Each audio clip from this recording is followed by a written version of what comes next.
संविधान, लोकतंत्राची रक्षा व सामाजिक न्यायाकरिता भारत मुक्ती मोर्चाचे आंदोलन.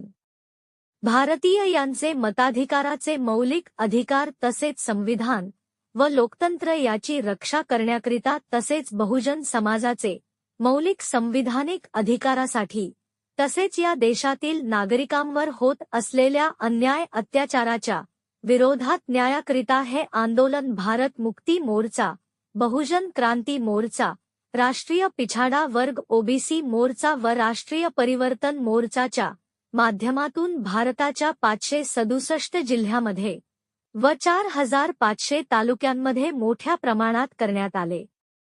या 4 चरणबद्ध आंदोलनातील पहिले चरण तहसीलदारांच्या माध्यमातून महामहिम राष्ट्रपती यांना निवेदन देऊन नेर तालुक्यात पूर्ण करण्यात आले.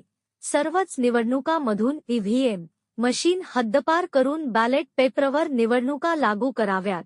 ओबीसीची जात निहाय जनगणनेसोबतच सर्वच जाती समूहाची जाती आधारित जनगणना करण्याकरिता आदिवासींवर होत असलेल्या अन्यायाच्या विरोधात धर्मांतरित आदिवासी व ख्रिश्चन यांच्यावर होत असलेल्या भेदभावपूर्ण व्यवहाराच्या विरोधात तसेच मुस्लिम समूहांचे संविधानिक अधिकार सुरक्षेकरिता तसेच मुस्लिम समूहावर मॉबलिंचिंग विरोधात एससी, एसटी, ओबीसी, कर मचायांना पदोन्नतीमध्येच प्रमोशन हे आरक्षण तात्काळ लागू करावे.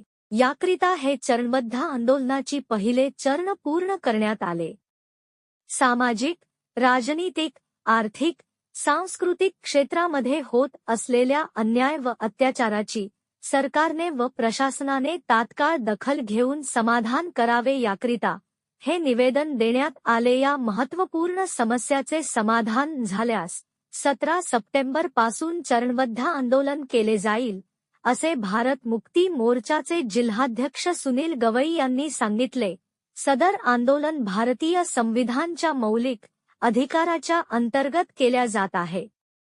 पुढील आंदोलन 17 सप्टेंबरला जिल्हास्तरीय धरणा प्रदर्शन केल्या जाईल व त्यानंतर 25 सप्टेंबरला जेलभरो आंदोलन केल्या जाईल व चौथे चरण 15 ऑक्टोबर हे जिल्हास्तरावर महाआक्रोश रॅली काढून पूर्ण केल्या जाईल.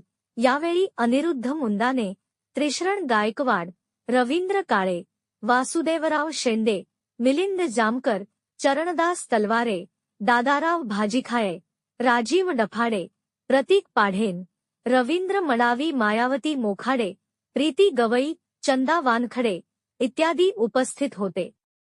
प्रतिनिधी वसीम बेग, न्यूज 24, आपकी आवाज.